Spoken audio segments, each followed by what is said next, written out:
Re-bienvenue sur le podcast Altitude. J'espère que vous allez bien aujourd'hui. Aujourd'hui, on jase des habitudes de vie des gens qui sont hautement productifs. Donc, qu'est-ce qui fait qu'une personne est plus productive qu'un autre, qui arrive à un niveau de succès, qui réussit donc bien à accomplir de choses dans une journée? Toi, t'es là, tu pédales à côté, t'es comme, mais comment qu'elle fait?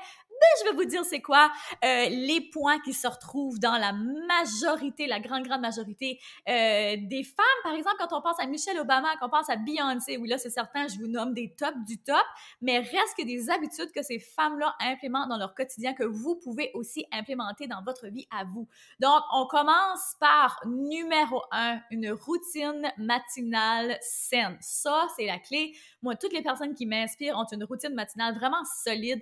Tu sais, les habitudes, là, tu sais, moi, je le dis toujours, le succès réside vraiment dans les actions quotidiennes que l'on prend. Tu sais, le succès, ça n'arrive pas juste du jour au lendemain. Oui, je sais, on a souvent tendance à voir des femmes qui ont du succès ou des hommes, puis à penser que c'est un succès qui est arrivé, on appelle ça overnight success, tu sais, qui est arrivé durant la nuit. Mais souvent, on ne réalise pas tout le travail qu'il y a derrière tout ça. Et des habitudes saines, guys, c'est la clé. C'est la clé. C'est les petites choses qu'il fait au quotidien qui vont faire que vous allez devenir cette personne-là vraiment productive et que vous allez être capable de créer plus, d'avoir plus d'espace pour ça. On a tous 24 heures dans une journée, hein, on est d'accord là-dessus? Fait que quand on commence sa journée, en tout cas, moi, je le vois, si je commence pas ma journée sur une routine, avec ma routine là, que je fais d'habitude, là, que je vous partage là, ben, on dirait que ma journée est comme un peu brancholant pour le reste de la journée. Donc, vraiment, vraiment important. Donc, quand je parle de routine matinale saine, je parle de prendre soin de son mental et de son physique en commençant la journée. Première chose, OK? Je sais qu'il y a beaucoup de parents, de mamans qui écoutent le podcast. Fait que la clé ici, guys, si c'est possible, on s'entend, là, si vous avez un bébé que vous allaitez, puis un bébé en bas de 2 ans, des fois, c'est vraiment difficile, là. Fait que, tu sais, t'appuies pas sur la tête, puis ça viendra plus tard, mais soyez conscient que le plus vite vous pourrez implémenter ça, le mieux ça sera. Parce que des fois, tu sais, j'en vois qui, c'est souvent qui m'écrivent, tu sais, je viens d'accoucher, mais oh là, je trouve ça vraiment difficile de me remettre dedans. Hey, laissez-vous chance, OK? C'est une phase de votre vie, c'est une saison de votre vie. Vous aurez toute votre vie pour être productif puis builder votre entreprise. Pour l'instant, vous construisez encore quelque chose d'encore plus important. Vous mettez du temps pour votre enfant, votre santé mentale en a besoin aussi, de dormir. Les nuits, souvent, sont courtes. Mais je reviens, mettons, bon, à la vie un peu plus normale. Donc, quand on est capable de faire des belles nuits de sommeil, moi, ce que je me fais, c'est que je me réveille toujours avant mes enfants. Je sais que si je me réveille après les enfants, j'ai pas le temps de faire ma routine matinale parce qu'après ça, je commence à travailler. Puis pour moi, c'est important d'avoir un horaire quand même assez stable. Moi, j'aime ça, commencer à travailler vers 8h, 8h30. Là. Ah, pour moi, c'est une belle heure parce que je suis productive vers cette heure-là. Fait que j'adore ça. Puis je sais que, tu sais, c'est très rare que je travaille là, après 3 heures. Des fois, ça déborde. Là, si mettons, j'ai des entrevues ou quelque chose, tu sais. Mais d'habitude, après 2h30, 3 heures, là, c'est sûr que je fais un petit peu de travail de création ou j'arrête de travailler. Mais moi, ça, c'est mes heures où est-ce que je sais que je vais être super créative puis j'adore ça. Fait que ce que je fais, c'est que je me réveille avant mes enfants. Fait que la plupart du temps, les enfants se réveillent vers 6h30, 7h, on peut dire. Fait que moi, j'essaie de me réveiller aux alentours de 5h30 ou 6h. Ça dépend des matins, je ne suis pas toujours exactement à la même heure, mais la majorité du temps, mettons, c'est 6h, c'est mon heure favori. Quand je sais que les enfants me dorment vers 7h, ils ont comme des phases, les enfants, fait que j'essaie de suivre ça. Ces temps-ci, c'est ça. Là, les enfants, on dirait qu'ils se réveillent vers 7h, fait que c'est parfait. Je me lève à 6. Fait que en me levant, première chose que je fais, je vous le partage souvent, j'ai mon journal de vie à côté de ma table de nuit, donc c'est la première affaire que je fais. Je vais ouvrir mon journal, je vais écrire mes gratitudes. Ce que je fais, c'est que je m'en vais. Là. Souvent, ça dépend si Dave se lève avec moi ou pas. Fait que je vais sortir de la chambre, je vais aller m'asseoir dans le salon, puis là, je vais aller vraiment prendre soin de mon état d'esprit. Première chose de tout, je donne le ton à la journée. Fait que c'est ce que je fais, première chose. Ensuite, je vais m'hydrater. Hein, durant la nuit, on s'est déshydraté. Donc là, je vais aller je vais remplir ma bouteille d'eau. Parce que de l'eau, là, j'en bois comme au moins 2 litres d'eau par jour. Super important pour la concentration. Tu sais, le bon fonctionnement aussi de votre corps. Point. Fait que je bois des huiles essentielles, je mets toujours du citron pour détoxer mon corps avant de commencer la journée. Puis voilà, je commence comme ça, puis je vais m'entraîner. Pour moi, c'est super, hyper important de m'entraîner. Fait que les deux premières choses qui est hyper important, tu sais, puis qu'on regarde, que les gens font, ça, on regarde Barack Obama aussi, on regarde plein de gens, c'est que leur routine matinale est vraiment très simple. Aussi, je pense à Mark Zuckerberg là, de Facebook. Tu sais, lui, par exemple, dans sa routine matinale, ce que je trouvais vraiment intéressant, puis que je vous partage, peut-être que vous pourrez comme implémenter cette clé-là aussi, c'est que lui, il perd pas de temps avec l'habillement. Fait que, puis je vous ai déjà parlé qu'on avait un ami qui faisait ça aussi. Puis Dave aussi, il a une petite tendance à vouloir faire ça. Fait que lui, genre, il a pratiquement tout le même linge. Fait que il sait qu'il se casse pas la tête. Le matin, il se prend un t-shirt noir puis une paire de jeans. Lui, c'est ça. Ça l'influence pas sur le niveau de sa personnalité réelle. Moi, ça m'influence. Moi, c'est pas quelque chose qui est bon pour moi, OK? Ça, pour moi, je suis consciente, par exemple, que je dois pas perdre mon temps. Parce que si je perds mon temps, je peux niaiser puis virer en rond dans mon garde-robe. Fait que je le sais, je l'applique à différents degrés, mais je l'applique quand même. Fait que le soir, la veille, je vais choisir ce que je vais mettre le lendemain. Ça c'est indéniable parce que sinon, je perds mon temps. Même chose avec les enfants. Je vais choisir leur linge la veille. Fait que comme ça, je perds pas ce petit temps-là. Ça peut paraître comme pas grand-chose, mais il faut pas que vous oubliez que on en prend beaucoup, là, des décisions dans une journée. Puis surtout, si vous faites un travail créatif, si vous êtes entrepreneur, ben ça peut paraître vraiment niaiseux, là, d'avoir juste pris comme une petite décision ici, une petite décision par là, mais je veux pas vous baisser votre jus créatif. Fait que important de le sauvegarder, hyper important. Gardez votre jus pour autre chose. Fait que mettez ça la veille en fin de journée, là. Fait que comme ça, c'est réglé pour le lendemain matin. Fait que ça, c'est une habitude vraiment bonne que vous pouvez tous adopter dans votre style de vie, vraiment facile. Donc, le matin, moi, je sais, j'ai fini mon workout, j'ai sorti mon linge aussi pour mon entraînement là, la veille. J'ai mon linge est sorti, je sais exactement quel workout est-ce que je vais faire, quel entraînement, quel type d'entraînement est-ce que je vais faire. J'aime varier, fait que je sais exactement quel type d'entraînement je vais faire. Je fais un entraînement d'à peu près 20-25 minutes. Pour moi, ça, c'est un bon rythme. 20-25 minutes, pour moi, c'est un bon rythme parce que plus que ça, des fois, je fais des plus gros workouts que ça, mais dans la plupart du temps, pour moi, ça, c'est parfait parce que ça me brûle pas trop. Tu sais, ça va juste me donner de l'énergie. Fait que, tu sais, des fois, quand c'est trop intense, moi, je vais pas penser que dans l'après-midi, genre, comme une baisse d'énergie. Mais, écoute, allez-y avec votre corps, tu sais, même le 7-minute workout que je vous parle souvent, c'est une application que vous pouvez télécharger sur votre téléphone cellulaire. C'est 7 minutes, là. Qui n'a pas 7 minutes pour s'entraîner dans une journée? Donc, vous pouvez implémenter ça.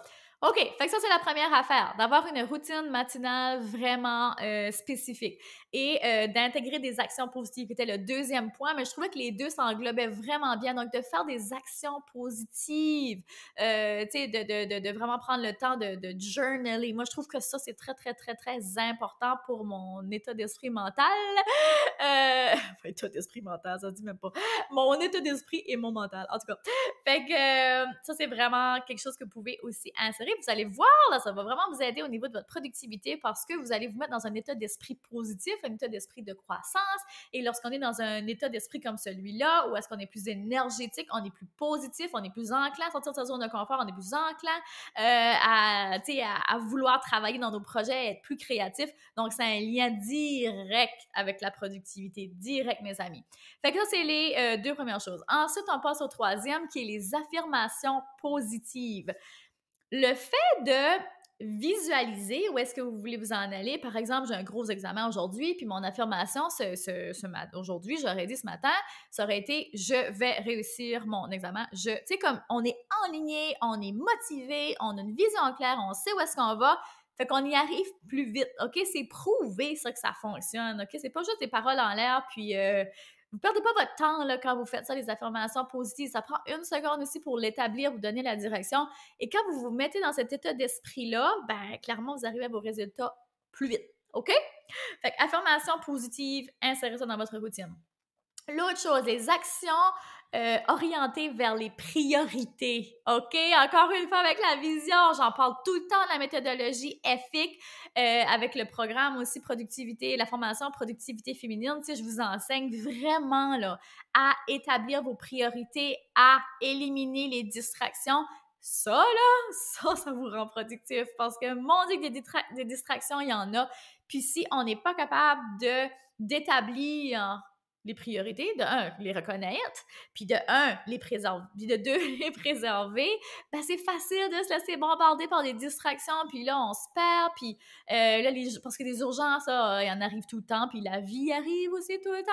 Fait que de vraiment savoir quelles sont les priorités, on en parle avec la méthodologie, tu sais, comment est-ce qu'on planifie d'avance. Donc, moi, je sais exactement, là, comme, par exemple, OK, mettons qu'on regarde du début, là, tu sais, j'établis ma vision pour l'année, après ça, je décortique ça, je divise ça en, tu sais, jusqu'à temps que j'arrive en trimestre. Fait que là, dans mon trimestre, par exemple, pour mes 3 mois, là, je sais exactement où est-ce que je m'en vais. J'ai ça dans mes tableaux, fait que c'est dans mon visage, c'est dans ma face, dans mon bureau, et je perds pas ça de vue, OK? C'est mon cadre, je perds pas ça de vue, et je sais exactement où est-ce que je m'en vais. Fait que là, après ça, je décortique ça encore une fois, je divise ça pour dans ma semaine.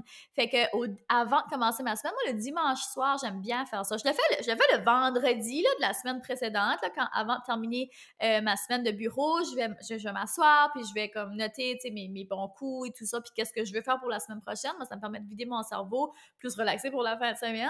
Fait que ça me permet de faire ça, mais aussi, tu sais, durant la fin de semaine, des fois, il y a des choses qui pop up et tout ça qui mijotent. Fait que le dimanche soir, moi, j'aime bien ça, là, m'asseoir, là, tu sais, devant mon petit foyer, puis je fais ma petite planification pour la semaine. Donc, je vais aller écrire vraiment ce que je veux faire, puis je vais aller plus comme designer ma semaine. Fait que là, je m'assois, comme le matin, je sais exactement où est-ce que je m'en vais, puis ensuite, ben, même chose, genre, après, mettons, mon lundi, après la journée, ben là, je sais exactement demain, tu sais, comme, j'y vais comme ça, justement parce que je veux pas être dans la réactivité. Fait que ça, c'est une chose qui est vraiment importante. Les gens qui sont productifs ont des actions réellement orientées vers les priorités. OK? Savoir prioriser. Oh là là là là, l'organisation, guys, c'est la liberté. Puis là, je parle aussi, tu sais, beaucoup dans un terme de business. Mais même chose, par exemple, tu sais, je sais qu'il y a plusieurs, tu sais, maman. Donc, que ce soit d'organiser faire de la meal prep qu'on appelle. Fait que moi, le dimanche, c'est aussi quelque chose que je fais. Moi, le dimanche, c'est ma journée comme d'organisation. Je relaxe aussi, là. Samedi, dimanche, c'est mes journées de relaxation. Mais le dimanche après-midi, j'aime bien ça, m'organiser pour la semaine. Fait que si j'étais faire l'épicerie, ben, je vais couper mes légumes, les mettre dans des Tupperware, là. Mais c'est pas des Tupperware, c'est des pots de vaisselle. En tout cas, dans mes petits contenants, dans le réfrigérateur. Je vais souvent me faire cuire une batch qu'on appelle, là, je sais pas comment dire une batch en français, mais vous me comprenez. Pour faire cuire, mettons, je vais cuire du quinoa ou je vais cuire du riz. Fait que, tu sais, dans ma semaine, ça m'aide. Des fois, je vais me faire cuire aussi une batch de poulet, tu sais, juste sel, poivre. Fait que comme ça, si je veux les mettre dans les recettes, je vais me faire un stir-fry, une salade dans la semaine. Tu sais, ça va vite. Fait que je me fais cuire des choses comme ça. Je fais déjà mes menus à l'avance, je sais où est-ce que je m'en vais. Fait que ça me sauve hyper du temps, là. Puis, tu sais, quand vous avez terminé de travailler, vous êtes fatigué, puis des fois, on n'a pas envie de cuisiner. Des fois, bien souvent, on n'a pas envie de cuisiner. Mais de faire juste la préparation comme ça, prioriser la santé, encore une fois, parce que quand on nourrit son corps avec des bons nutriments, ben on a plus d'énergie et qu'on est plus productif. Fait que ça vient tout, c'est un vient tout avec l'autre, OK? Mais c'est toutes des petites actions que vous pouvez faire. Fait qu'est-ce que vous pouvez modifier dans votre routine dans la semaine qui pourrait vous aider à mieux réaligner votre focus? Est-ce que peut-être que c'est juste de faire du meal prep le dimanche? Peut-être que les repas pour vous, là, ça prend tellement de place. Ça prend de l'espace mental aussi, hein? Oh, la chère question! La chère question de qu'est-ce qu'on mange pour souper, elle peut devenir pesante après un moment donné quand on n'est pas organisé. Fait que, puis tu sais, on s'entend qu'il faut qu'on soupe chaque jour. Fait que de s'organiser sur ce côté-là, peut-être que ça va vous enlever un poids énorme, ça va vous aider à être plus productif dans votre travail. Fait que voilà, ça c'est un autre point. Ensuite, les gens qui sont très productifs, c'est des pros du self-care. C'est vraiment des pros du self-care. Ça vraiment balancer harmonie travail, famille, harmonie, juste famille. Il y a des gens qui n'ont pas de famille encore. Pas de famille encore. Qui n'ont pas d'enfants, c'est plus ça que je voulais dire. Fait que, tu sais, fait comment est-ce qu'on balance ça? C'est de prendre soin de soi. C'est vraiment, vraiment très important dans toutes les saisons de votre vie, que vous soyez célibataire, marié, avec des enfants, peu importe. Vraiment très important. Donc, quand je parle de self-care, de prendre soin de soi, je parle de savoir s'arrêter. Par exemple, tu sais, moi, quand je travaille, si à un moment donné, où je me sens, oh, je suis comme fatiguée, je suis comme une baisse d'énergie, ben au lieu de pousser, là, puis d'essayer de se faire, je sais pas, je suis en train d'écrire un courriel, puis j'ai juste plus d'énergie, ou je suis en train de créer une nouvelle formation, puis je suis comme perdue, ben j'arrête, puis je vais faire quelque chose pour moi. Ça peut être aussi ridicule aussi simple, je devrais dire, et non ridicule, que de danser, de mettre de la musique. Moi, j'adore Tina Turner! Fait que je vais mettre de la musique de Tina Turner, je vais danser, je vais chanter, je vais peut-être juste faire une chanson. Mais you know what? Ça m'a remis dans l'énergie, puis là, je me sens bien. Ça peut être, par exemple, de journaler. Quel est votre... Ça peut être de méditer, tu sais, ça peut être de plein de choses. Ça peut être d'être dehors. Moi, des fois, je sors de mon bureau, et j'ai une porte qui sort directement sur mon patio. Fait que souvent, là, je sors dehors faire des jumping jacks dans le fret. Dans le fret. Fait que ça me ressaisit. Là, on est en hiver, là, au moment où j'enregistre le podcast, là, mais qu'il fasse froid ou qu'il fasse chaud, je sors dehors faire des jumping jacks parce que moi, je sais que l'énergie physique, quand je bouge, là, je sais que ça me recharge les batteries. Fait que ça peut être ça, mais j'aimerais ça que vous vous établissiez genre 3 choses, vos actions to go qui vous aident à vous remettre dans une bonne énergie quand vous n'êtes pas dans une bonne énergie. Puis quand je dis pas dans une bonne énergie, c'est juste être une baisse de fatigue, là. C'est pas nécessairement que vous êtes négatif, là.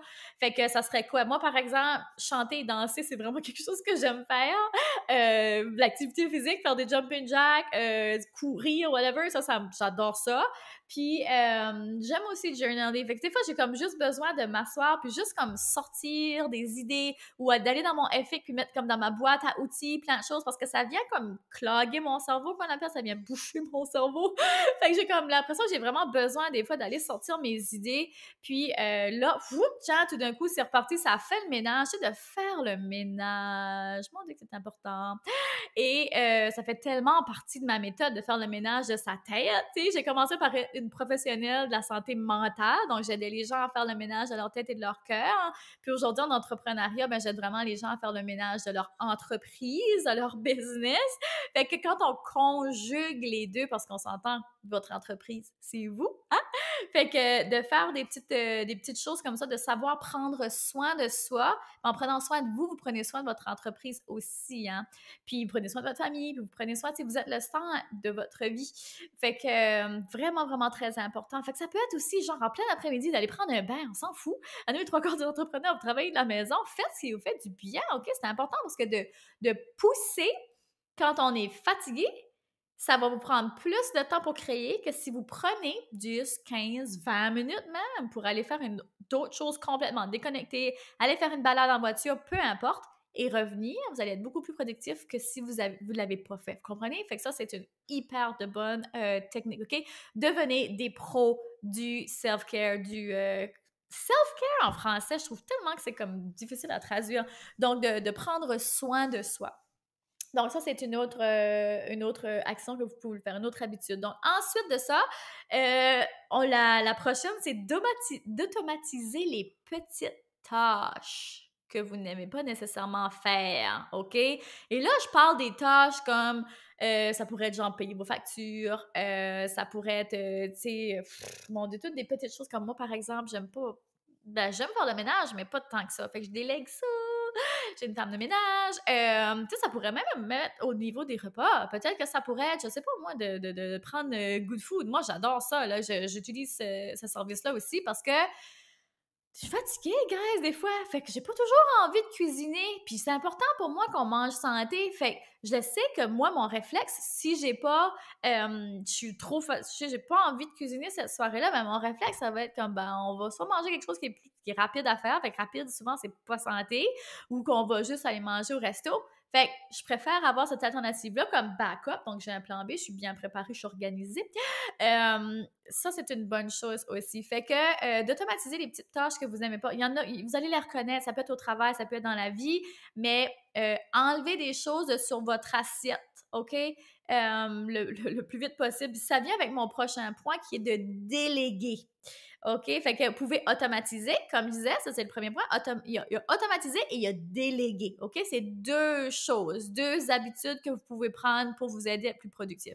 Fait que déléguer, mais c'est vraiment, par exemple, moi j'ai engagé une perle dans mon équipe pour m'aider justement avec la gestion des courriels, pour m'aider avec la gestion des ambassadeurs, du journal de vie, pour m'aider justement avec cette compagnie-là, pour m'aider pour plein de choses dans la business parce que j'arrivais pas à tout faire et je sais que en continuant dans ce chemin-là, je pénalise mes clients, OK? Fait que ça, c'est la dernière chose que je veux. Moi, Tu sais, quand on commence une entreprise, le client, là, c'est la raison principale. Puis ça, guys, si vous êtes en business, là, oubliez jamais ça, OK? Ce qui était important au début de votre entreprise devrait être encore important aujourd'hui, OK? Fait que la satisfaction client, la relation avec le client, hyper important tout au long de votre business. T'sais, prenez jamais vos clients pour acquis, là. Fait que là, je le réalisais, là, que plus ça y allait par là, plus que, tu sais, parce que la compagnie a grossi tout le temps, puis là, wow, j'étais comme à bout de bras, tu sais, puis là, je pense vraiment de priorité, puis tout ça, fait que je suis comme, hey, faut j'applique mes propres affaires ici, je dois déléguer, j'ai plus le choix. Fait que de déléguer, ça m'a enlevé une pesanteur incroyable sur les épaules, mes clients sont mieux servis, donc tout le monde est content, OK? Fait que déléguer le plus rapidement que vous pouvez. Puis là, je parle de business, mais ça pourrait être, par exemple, tu sais, comme tantôt, j'ai donné l'exemple de la femme de ménage. Ben, tu sais, si, mettons, vous travaillez à la semaine, puis vous êtes, tu sais, vous avez juste le temps de faire le ménage le week-end, puis là, vous êtes hyper fatigué, puis là, ça vous énerve de faire le ménage, donc vous devenez mal patient. Ben, tu sais, souvent, c'est vos enfants, votre mari, ou peu importe les personnes qui sont autour de vous qui vont écoper de ça. Donc, de juste l'avoir délégué, d'avoir investi, moi, j'appelle ça de l'investissement de faire le ménage, d'avoir investi ces sous-là pour vous enlever ce travail-là que vous n'aimez pas vraiment faire. Hey, puis il y a des gens qui adorent ça, faire le ménage. Pour vrai, c'est une super de belle job, là. Comme, pour vrai, si je serais pas si occupée avec mon travail, j'haïrais pas ça, faire le ménage. Parce que moi, j'adore ça quand c'est beau, c'est tout propre, tout brille. Mais il y a comme un sentiment de satisfaction qui vient avec ça. Mais reste que je choisis. Il faut que je choisisse mes batailles à un moment donné. Fait que peut-être que c'est ça pour vous déléguer. C'est peut-être juste cette partie-là. Tu sais, le but, c'est d'essayer d'en mettre moins sur vos épaules pour être plus productif, plus efficace, OK? Travaillez moins, mais mieux, OK? Fait que ça, c'est les prochains points. Ensuite, l'autre point, c'est savoir dire non. Les gens qui sont productifs, les gens qui sont efficaces, ils savent dire non. Parce que je vais vous dire quelque chose. Quand tu dis non à un projet, ça va beaucoup plus vite que d'avoir fait ce projet-là. Tu comprends? T'as comme pas perdu ton énergie à faire le projet que ça te tentait pas de faire, fait que t'es capable de mettre ton énergie sur quelque chose que tu aimes plus. Donc, ton énergie positive, toute ta belle énergie, elle va là-dedans, que d'aller faire un projet comme un contre-cœur, comprenez-vous? Fait que c'est vraiment important, puis ça va venir renforcer votre estime de vous-même, vous allez connaître vos limites, vous allez connaître, puis les gens autour de vous aussi vont plus vous respecter, vont mieux savoir aussi comme, OK, où est-ce qu'il y a les limites avec cette personne-là, puis tout ça. Fait que tout ça, ça rajoute à la productivité, auquel il y a un lien direct avec ça aussi, à savoir dire non et la productivité. Clairement, si je passe mon temps à dire oui à plein de projets et à tout le monde juste parce que j'ai peur de déplaire, hein, ben c'est qui est pénalisé là-dedans, au final? Pas mal tout le monde, pour vrai, parce que l'énergie que vous allez mettre dans ce travail-là est plus ou moins bon. Et vous n'aimerez pas ça, faire ça, puis vous n'aurez pas le temps de faire des projets qui vous drive, qui vous fuel, qui vous remplissent d'énergie. Donc, important de savoir dire non. Et le dernier, ben encore une fois, qui savent planifier, OK? Qui ont un plan B, qui planifient vraiment longtemps à l'avance. Et ça, c'est tellement une clé. Surtout avec ce qu'on vient de vivre en 2020, les gens qui n'avaient pas de plan B, ben, tu sais, ou qui n'avaient pas développé ce réflexe-là, ces habitudes de vie-là, de planifier à l'avance, ben, ils ont un copie, mettons, plus dur, tu sais, des conséquences et tout ça. Donc, comment, dans votre vie, vous pouvez planifier plus à l'avance ou avoir plus d'espace? Moi, j'ai de l'espace dans mon horaire, OK? Mon horaire, elle n'est pas toujours plein, mon horaire, elle est flexible. Fait que j'ai de la place pour la vie. J'ai de la place pour les urgences, pour les rendez-vous au médecin, pour les écoles qui ferment, pour, tu sais, j'ai de la place pour ça dans mon horaire. Je l'ai planifié, OK? Fait que comment est-ce que vous pouvez planifier un plan B dans votre vie? Où est-ce que vous pouvez faire de l'espace? Mais encore une fois, c'est quand on sait comment prioriser, c'est en faisant le ménage, donc de revenir vraiment à la productivité, ce que je vous enseigne avec la méthodologie EFIC et productivité féminine. Donc, c'est vraiment de ramener ça, ces composantes-là dans votre vie pour avoir de la flexibilité, mais pas toujours être à la dernière minute puis avec la langue à terre. Fait que voilà, c'est ça les habitudes. Moi, c'est ce que j'ai trouvé, en tout cas, qui ressortait le plus, là, des habitudes des gens productifs que je regarde autour de moi parce que je lis beaucoup sur la productivité. On s'entend, c'est un sujet que j'adore, un sujet qui a changé ma vie. La minute où j'ai compris que l'organisation, c'était la liberté, ben, j'ai compris pas mal d'affaires et ça a réglé pas mal d'affaires. Fait que j'espère que vous avez aimé l'épisode, j'espère que vous avez appris des bons trucs que vous allez être capable d'implémenter dans votre vie, qui vont vous aider à être plus efficace, plus productif. Laissez-moi savoir quel est le truc que vous avez vraiment besoin là, d'implémenter, genre au plus vite. Là. Fait que vous pouvez me partager l'épisode, me dire sur les réseaux sociaux, vous pouvez m'écrire en privé sur les réseaux sociaux, sur Instagram, sur Facebook. J'adore connecter avec vous. Fait que voilà, j'attends vos réponses. Un énorme merci d'avoir écouté l'épisode et on se revoit la semaine prochaine. Bye! Vous venez d'écouter le podcast Altitude. Pour ne rien manquer des prochains épisodes, abonnez-vous au podcast et cliquez sur le 5 étoiles. Vous pouvez aussi consulter nos outils gratuits créés pour vous au www.podcastaltitude.com. Merci d'avoir été là et à très bientôt dans le prochain épisode Femmes d'Altitude.